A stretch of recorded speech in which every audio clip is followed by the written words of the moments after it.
कार्यक्रम के पुण्यार्चक हैं साधु सेवा ट्रस्ट।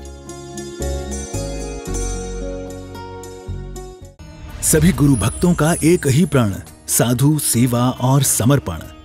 इसी भाव एवं भावना के साथ कार्य कर रहा है साधु सेवा ट्रस्ट। हम जानते हैं हमारे गुरुओं ने हमें इतना सब कुछ दिया, परंतु हमने अपने गुरुओं के लिए क्या किया, ये सवाल जरूर उठता है। देश के कई ऐसे प्रांत हैं जहां पर दिगंबर मुनियों को विहार करने में बहुत कठिनाई आती है। चौके वाले न मिलने पर विहार के दौरान आहार की व्यवस्था भी नहीं बन पाती। कई गांव व शहर आज भी ऐसे हैं जहां साधु संतों के चातुर्मास नहीं हुए हैं। इन सब को देखते हुए श्री साधु सेवा ट्रस्ट का उदय हुआ, जिससे दिगंबर मुनियों के आहार, विहार, प्रवास आदि की व्यवस्था को सुचारू रूप से बनाया जा सके, जिसके माध्यम से हमारा समाज, धर्म, संस्कृति सब सुरक्षित रह सकते हैं। क्यों न हम भी अपनी चंचला लक्ष्मी का सदुपयोग करें एवं अपने सच्चे गुरुओं की रक्षार्थ हेतु आगे आएं। योजना: परम संरक्षक 1,11,111 रुपए, वरिष्ठ संरक्षक 51,151 रुपए, संरक्षक 31,131 रुपए, आजीवन सदस्य 21,121 रुपए, सदस्य 11,111 रुपए, आजीवन मासिक दान दातार 500 रुपए।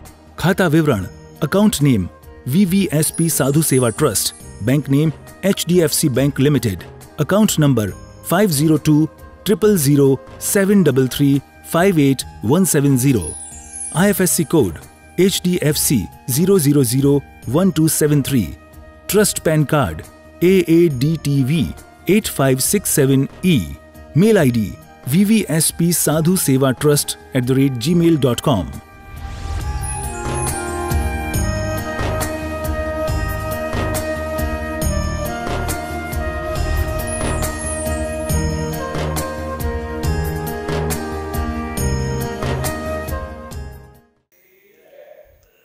आत्मकल्याण के इच्छुक सभी धर्म प्रेमी, पुण्य आत्मा, श्रद्धालु एवं महानुभाव, इस संसार में हम जब जन्म ले लेते हैं और जन्म लेने के बाद जब इस संसार में हम रच पच जाते हैं और संसार की गतिविधियों को हम देखने लगते हैं और हमारे सामने जो दृश्य आते हैं वो दृश्य जो अनूठे दृश्य, एक माँ के 2 बच्चे हैं, वो बड़े आनंद से जीवन जी रहे हैं, उनके पास सब कुछ है, सब सामग्री है। और एक माँ के 2 बच्चे हैं, उनके पास कुछ नहीं है, फुटपाथ पर अपना जीवन जी रहे हैं, भीख मांगनी पड़ रही है, दर दर की ठोकर खा रहे हैं। और हम ये देख रहे हैं कि एक व्यक्ति है जिसके पास सब कुछ है, एक व्यक्ति है उसके पास कुछ नहीं है, और हम अपने जीवन को उससे तोल रहे हैं कि देखो मैं कितना भाग्यहीन हूँ। जब मेरे सामने ये दृश्य आ जाए कि देखो इसके माता पिता हैं और मेरे तो माता पिता भी नहीं हैं, मेरा कितना दुर्भाग्य है, मैं अनाथ हूँ। या फिर उसके माता पिता उसे प्यार दे रहे हैं और हमें नहीं मिल रहा है, उस समय हम देखते हैं कि कितना भेदभाव हमारे साथ किया जा रहा है। या फिर हमारे साथ ऐसी घटना भी घटती हैं कि देखो इनके माता पिता ने कितने अच्छे संस्कार दिए हैं। बहुत सारे लोगों के मन में तो ये बातें होती हैं कि काश हमें भी अच्छा परिवार मिल पाता, अच्छी माता, अच्छे पिता, फ्रैंक नेचर, आपस में एक दूसरे से बोलचाल, बातें करना, ये सारी चीज़ें हमें भी मिलती। और जब हम उस संसार में रच पच गए हैं और ये सारी दृश्य की क्रियाएँ देख ली हैं, तो मन में एक सवाल खड़ा होता है कि ये अच्छा परिवार मिलता कैसे है, और ये अच्छे और बुरे परिवार के मिलने की कारण क्या है, कैसे मिल जाता है ये। हमें भी काश अच्छा परिवार मिलता, एक साथ बैठना, बोलना, चालना, और उसके साथ साथ अच्छे संस्कार, मंदिर, धर्म, ध्यान, पूजा पाठ, माता पिता की सेवा करना, अच्छी अच्छी शिक्षाएं जो देख कर के मन गदगद होता है, काश ये परिवार मुझे भी मिल जाता। लेकिन मेरा दुर्भाग्य है, ये मेरे कर्म का उदय है। कौन से? पाप कर्म का। लेकिन ऐसे कौन सा कर्म है जिसका उदय है ये हम नहीं जानते, इसको पाप कर्म कह के हमने टाल दिया है, लेकिन इससे हम संतुष्ट नहीं हो पा रहे। पाप और पुण्य हैं हम जानते हैं, लेकिन इनके पीछे भी तो कोई रहस्य होंगे। तो महानुभाव, अच्छे परिवार मिलने के कारण हम जानना चाहते हैं, लेकिन उससे पहले हम ये जानें कि हमें बुरा परिवार कैसे मिलता है। और उसके लिए आचार्य भगवंत उमा स्वामी जी ने जो हमारे लिए तत्वार सूत्र की रचना कर दी है।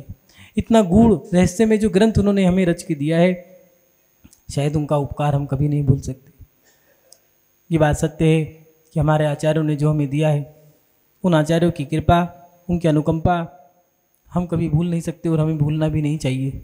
अगर वो ना होते तो आज हमें जीने की कला ना आती, अगर वो ना होते तो शायद आज तुम लोग भी ना होते।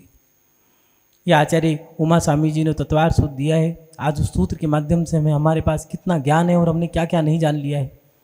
छठे अध्याय के 25वें नंबर के सूत्र में उन्होंने किस जिज्ञासा का समाधान कैसे कितने वर्ष पहले कर दिया। आज से लगभग 2,500 वर्ष पहले की बातें हैं ये। आचार्य कुंदकुंद स्वामी जी के पटाचार्य शिष्य गिद्ध पिछाचार्य ऐसे ये उमा स्वामी जी हुए और इन्होंने कितना रहस्य में ग्रंथ लिखा है। कितने आचार्यों ने इस तत्वार सूत्र के ऊपर टीकाएं लिख दी हैं। ये उनकी हमारे ऊपर इतनी महती कृपा थी कि आज उनके माध्यम से हम अपने हर सवाल को जान रहे हैं। और आचार्य उमा स्वामी जी तत्वार सूत्र के 25वें अध्याय में लिख रहे हैं कि परात्म निंदा प्रशंसे सत्सद गुणोच्छादनो भावने चा निश्चेर गोत्रस्य। ये उन्होंने सूत्र के माध्यम से हमें बता दिया कि हमें नीच मतलब बुरे परिवार की प्राप्ति कैसी होती है, अच्छे परिवार की। ये सब उन्होंने दे दिया है। कितने तरीके से समझाया है, समझे। पर की निंदा, परात्म निंदा माने सामने वाले की निंदा करने से हमें बुरा परिवार मिलेगा। ये याद रखना, जितने बुरे कार्य हैं उनका फल बुरा है और जितने अच्छे कार्य हैं उनका फल अच्छा है और इसी को पुण्य पाप का है। ये भी आपको समझना पड़ेगा कि किस क्षेत्र में आपने बुरा कार्य किया है। ज्ञान के क्षेत्र में, दान के क्षेत्र में, दर्शन के क्षेत्र में, या फिर आपने शरीर के क्षेत्र में। जिस क्षेत्र में आपने गलत कार्य किया है उसका फल आपको उसी प्रकार से बुरा बुरा मिल जाएगा। किसी की टांग तोड़ी है तो टांग ही टूटेगी, आंख फोड़ी है तो आंख फूटेगी। आप ये मत समझना कि आपने पाप किया है और आपको उसका फल अच्छा मिलेगा। 100% मिथ्या है ये बात कि आप बुरा करो आपका फल अच्छा मिलेगा। रावण कहा करता था कि मैं जो कर सकता हूँ वही करूँगा, जो मेरी इच्छा होगी मैं वही करूँगा और देखता हूँ कौन मुझे रोकता है और कौन मुझे मेरे बुरे का फल देता है। सारे देव मैंने अब दास बना रखे हैं, ब्रह्मा विष्णु और महेश मुझे कुछ नहीं कर सकते। एक हम ना भूतो ना भविष्यति, ये रावण के शब्द थे। लेकिन जब वो कहते हैं ना, एक लोक व्यवहार में एक परंपरा में शब्द आते हैं कि जब पाप का घड़ा भर जाता है तो उसका फल उसे भुगतना पड़ता है। ऐसे ही शास्त्रीय भाषा में कहा है, कर्म जब उदय में आएगा तभी आपको फल मिलेगा, उससे पहले आप कुछ भी कर लो। आपने पर की निंदा करी है, उससे आपको बुरा फल ही मिलेगा। व्यक्ति निंदा कर रहा है, आनंद ले रहा है, क्या है, 2 व्यक्ति 4 व्यक्ति बैठे हैं और आपस में 1 मिनट का काम है, दूध लेने के लिए गए हैं, आना जाना मात्र 10-15 मिनट का खेल है, लेकिन 4 आदमी मिल गए हैं, चर्चाएं कर चल रही हैं। किस चीज़ की? या तो राजनीति की, और बात भी किसकी? कथाएं 4 दी हैं, राजनीति की, राजकथा, चोर कथा, भोज कथा, स्त्री कथा, ये 4 टॉपिक हैं। उसकी स्त्री ऐसी है, महिलाओं में क्या होगा, सुनो उसने ऐसा कर दिया, उसने वैसा कर दिया। बैठी हैं मंदिर में भी पूजा कर रहे हैं, लेकिन मन कहाँ है? अगर मंदिर में किसी लड़की की अभी शादी होकर के वो अगर घर पे आई है और मंदिर के दर्शन करने आई है, अब बताओ ध्यान कहाँ है? मंदिर में है या उसकी कपड़ों पे है कि क्या कपड़े पहन के आई, कितना गहना चढ़ा है, कितना गहना दिया है उसको, घर वाले कैसे लेके आए हैं, देखूं तो सही। ये है। और करना क्या है? कुछ नहीं। अब वो चली गई, मुंह पे कुछ नहीं बोलना, सब करना है पीठ पीछे। जो पीठ के पीछे की जाए उसको कहते हैं निंदा। ये हमारे जीवन में कैसे हम कर देते हैं और उसका फल हमें मिलता है। कोटि भट्ट श्रीपाल ने क्या कहा था? मुनि महाराज से यही तो कहा था, कोड़ी। और क्या इतना ही बोला था और मजाक उड़ाई थी, तालियां पीटी थी, हंसी उड़ाई थी, और फल क्या मिला? कुष्ठ रोग की निंदा की थी। देखो सटीक है, कर्म बिल्कुल सटीक न्याय करेगा। कुष्ठ रोगी साधु की निंदा करी थी, कुष्ठ रोगी हुआ है। ऐसे ही कहीं हम तो ये काम नहीं कर रहे हैं। मंदिर में क्या हो रहा है हमें कोई मतलब नहीं है, लेकिन हमें सब कामों की बुराई करनी है और कुछ नहीं है। और रिजल्ट हमारे सामने है, हम निंदा कर रहे हैं, वो हमारी निंदा कर रहा है। दो व्यक्ति एक साथ बैठ करके भोजन नहीं कर पा रहे, क्यों नहीं कर पा रहे? दो भाई एक साथ बैठ करके नहीं शांति से जी नहीं पा रहे हैं। एक घर में चारों जने एक साथ भोजन नहीं कर पा रहे, क्यों?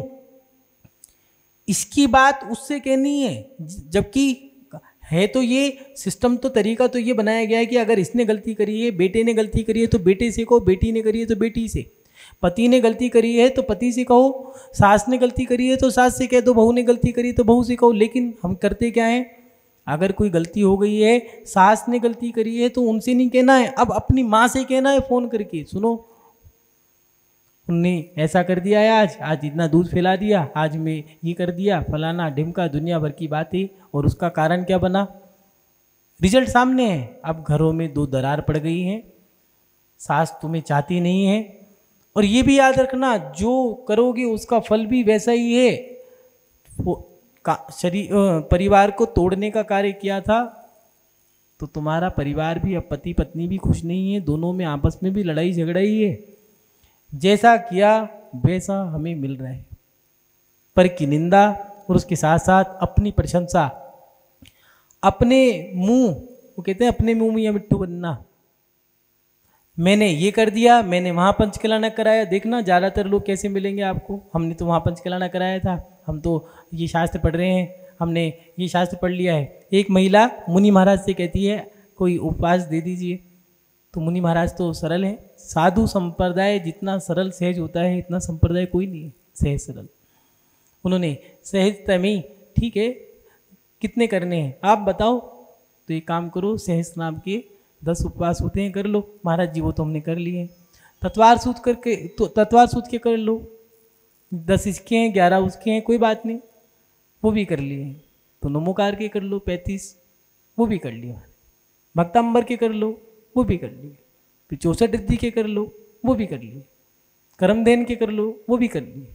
महाराज जी पूरी जिंदगी उपवास करते करते बीत गई है, आप तो बता दो क्या करना चाहिए।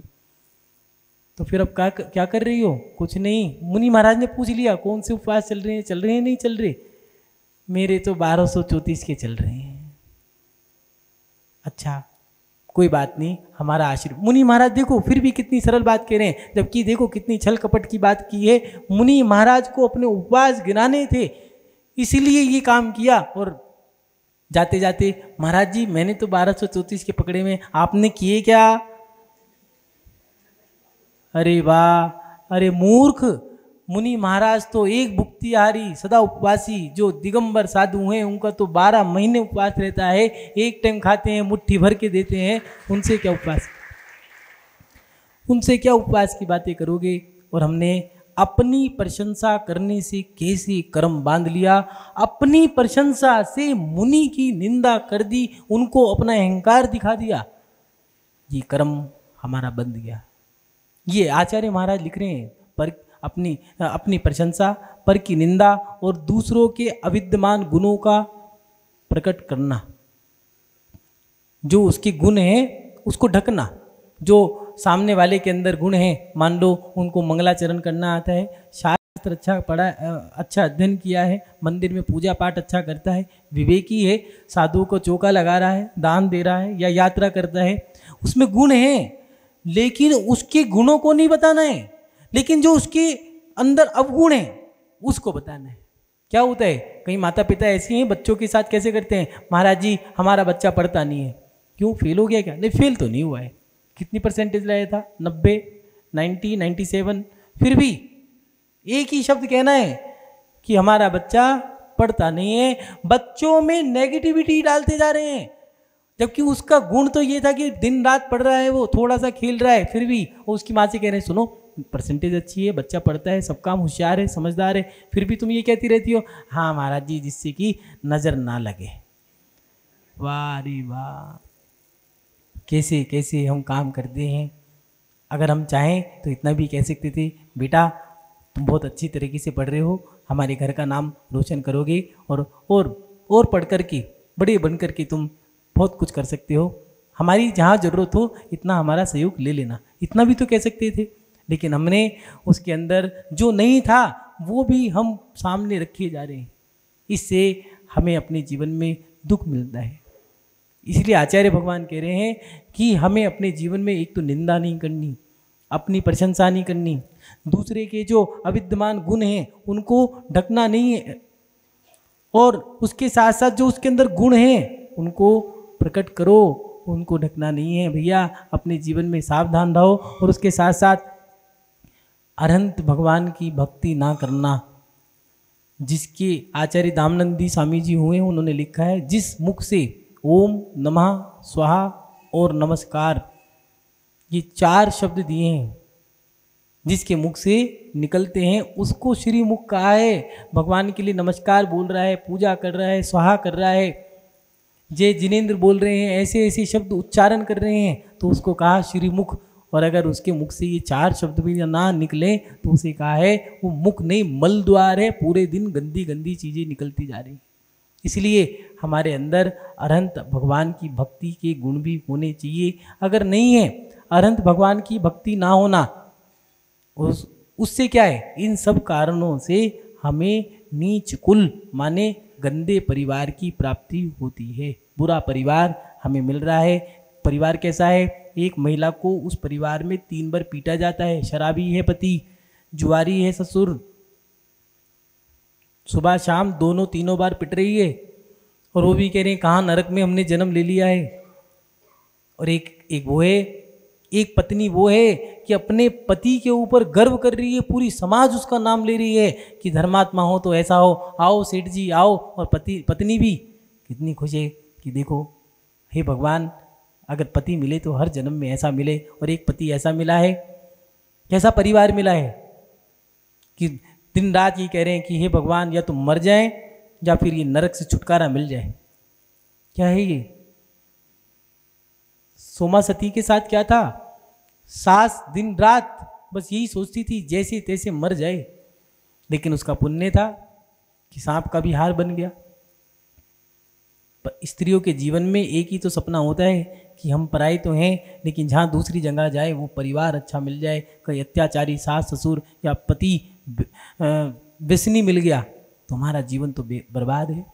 लेकिन अच्छे काम किए भी हैं या नहीं किए, सोचें, विचार करें कि हमने अच्छे परिवार को प्राप्त करने वाले काम भी किए हैं नहीं किए। अगर तुम्हारे परिवार में गंदी गंदी क्रिया हो रही हैं, बुरा परिवार मिला है, तो सोच लेना कि गंदी क्रिया करने से गंदे कर्म तो बन रहे हैं, और अगर गंदे लोग मिले हैं तो पूरे पूर्व में जो किए थे उन कर्मों का फल आज हमें मिल रहा है। एक कर्म कैसे हमारे जीवन में फल दिए जाते हैं। एक राजा था और दरबार में बैठे हैं, एक महात्मा जी आए हैं भिक्षा मांगने के लिए। अच्छे महात्मा जी हैं, बड़े पहुँचे हुए महात्मा जी हैं, जो घोषणा कर दें वो सत्य है। और उन्होंने कहा महात्मा जी ने, महाराज भिक्षा मांगने आया हूँ, कुछ दीजिए। तो राजा तो धर्मात्मा है नहीं, वो किसी भी क्षेत्र में दान दे सकता है, लेकिन धर्मात्मा को नहीं दूंगा। यही तो हमारे साथ भी हो रहा है। हम रिसोर्ट में, किट्टी पार्टियों में, होटलों में, ढाबों पे जाकर के या विदेशों में जाकर के धन खर्च कर सकते हैं, लेकिन हम किसी भूखे को भोजन नहीं करा सकते। हम मंदिर में, हम साधु की यात्रा में इन जगह पैसा नहीं लगा सकते। क्यों? क्योंकि उस व्यक्ति में धर्मपना नहीं है। धर्मात्मा व्यक्ति का धन, तन, मन, धन तीनों धर्म के स्थान में लगेगा, और जो पापी व्यक्ति है उसका तो पैसा बुरी जगह ही लगेगा, कहीं भी लग सकता है, जैसे शराब में, वेश्यावृत्ति में, जुआ खेलने में। ये जैसा धन होगा वैसे ही जाएगा। महात्मा जी ने कहा, राजा मैं आपसे भिक्षा लेने आया हूँ, कुछ तो दे दीजिए। तो उन्होंने कहा मेरे पास कुछ नहीं है, गोबर है, चाहिए क्या? तो महात्मा ने कहा ठीक है, तथास्तु, इतना कह के चली गए। बस मंत्रियों ने कहा भी महाराज कुछ दे देते, कोई गाय दे देते, जरा भूमि दे देते, नहीं तो वस्त्र ही दे देते। राजा होने के बाद भी आपने कुछ नहीं दिया। तो राजा तो अहंकारी है। जब तक हमारे पुण्य का उदय रहता है तब तक अहंकार भी रहता है। जितने गरीब हैं उनमें अहंकार नहीं मिलेगा आपको, हीन भावना मिलेगी। राजा को एहसास नहीं हुआ, और एहसास कब हुआ? जैसे ही किसी चीज को हाथ लगाता गोबर में बन जाती। क्यों? क्या कहा था? मेरे पास तो गोबर है, बैठने का, लेटने का, खाने का, कोई भी सामग्री हो सब गोबर ही गोबर। अब क्या करें? परेशान। पूरा महल गोबर का हो गया है। महात्मा जी के पास गए हैं, नाक रगड़ रहे हैं, चरणों में गिरा है, क्षमा कर दीजिए। दुख अपने जीवन में होना भी जरूरी है। एक रोग पाल ले जिंदगी के वास्ते, एक रोग पाल ले जिंदगी के वास्ते, अच्छी सेहत के सारे उम्र नहीं जी जाती। कोई रोग तुम्हें लगा रहेगा तो भगवान को याद करते रहोगे। पुण्य भी, पूरा पुण्य भी नहीं होना चाहिए। राजा को अकल आ गई है, चरणों में गिर गया है और कह रहे हैं महाराज कुछ क्षमा कर दीजिए, रक्षा कीजिए, गलती हो गई है, अब क्या करूं। महात्मा जी तो मौन बैठे हैं।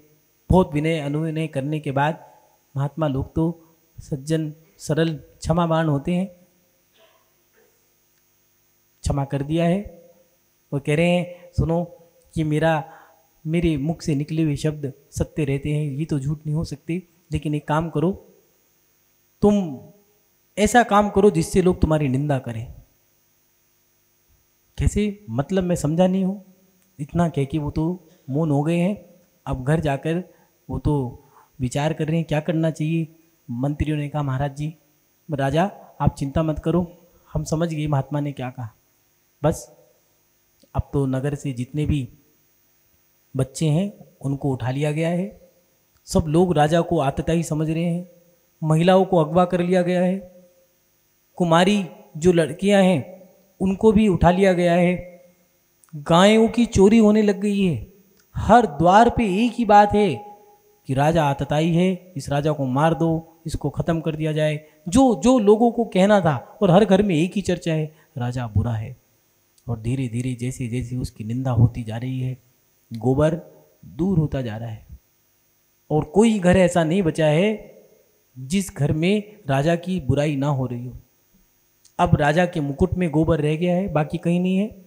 महात्मा के पास गए और जाके कहने लगे महात्मा जी, सारे गांव में, सारे नगर में, सब जगह मेरी निंदा हो रही है, लेकिन ये गोबर जो मेरे मुकुट में बचा है, एक परिवार बचा है जहाँ मेरी निंदा नहीं हो रही। तो उन्होंने कहा जिस दिन वो निंदा कर देंगे तुम्हारा ये गोबर भी हट जाएगा। राजा ने रूप बदल करके देखा कौन सा परिवार है, और कोई नहीं। वो परिवार कोई नहीं था, वो कुटिया, वो महात्मा जी, वो राजा की निंदा नहीं कर रहे थे। राजा भेष बदल के गया और जाकर के कहने लगा कि राजा तुम्हारे यहाँ का कितना बुरा है, आपको क्या कहना चाहिए इसके बारे में। तो कहने लगे क्या कहूँ, जो है सो है, मैं क्यों बुरा कहूँ और मैं क्यों भला कहूँ। मुझे उनने जो दिया मैं लेके आ गया हूँ, जो नहीं दिया सो नहीं दिया, बस।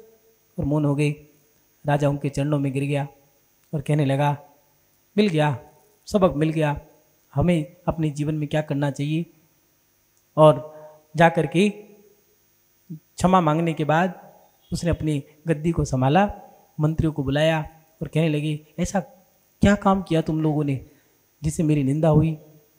तो उन्होंने कहा महाराज हमने तो बच्चों को उठा लिया, महिलाओं को उठा लिया है, सब गंदे काम हमने करने शुरू कर दिए, लेकिन उसके पीछे ये था कि वो बच्चे जो हैं उनको हम पालन पोषण करते थे, उन लड़कियों से हम अच्छे काम कराया करते थे, दान धर्म पूजा पाठ ये सब काम कराते थे। आगे आगे निंदा होती गई, पीछे पीछे अच्छे काम होते गए, उसके माध्यम से आपकी कर्म बदल गए। ये है हमारे जीवन का सूत्र। निंदा करने से जो व्यक्ति जिसकी निंदा कर रहा है उस व्यक्ति का तो पाप कम हो रहा है, उसका पाप कर्म का उदय, इसलिए उसकी निंदा हो रही है, उसका तो कर्म कट जाएगा। जिसने निंदा करी है उसने अपना कर्म बांध लिया। अगर कोई तुम्हारी निंदा कर रहा है तो खुशी मनाओ कि निंदा करके भैया मेरा तो कर्म कट गया, अब तू जान तेरा काम जाने। महात्मा जी ने क्या लिखा, निंदक न्यारे राखिए आंगन कुटु छिवाए, बिन साबुन पानी बिना निर्मल करे सुहाए। निंदक को अपने पास रखो जिससे वो तुम्हें सावधान करके रखे। कुत्ता अगर भौंक रहा है तुम पे तो तुम सावधान हो जाते हो, क्यों? क्योंकि कोई गड़बड़ है। ऐसे ही कोई निंदा कर रहा है उससे बुरा मत मानो। किसी ने तुम्हें टोका है तो बुरा मत मानो, तुम तो खुशी मनाओ किसी ने तुम्हें टोक तो दिया है।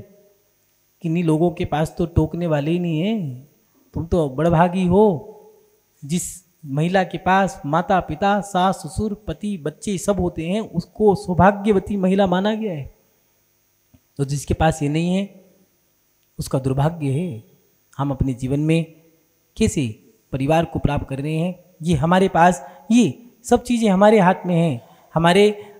हमारे जो बड़े बुजुर्ग थे उन लोगों को कोई भी घटना कोई भी क्रिया हो रही हो उनको कोई मतलब नहीं है, किसी चीज़ से मतलब नहीं है, कोई हानि हो कोई लाभ हो कोई नहीं, भैया अपना खाया आज खाया कल का राम भरोसे जो मिला है ठीक है।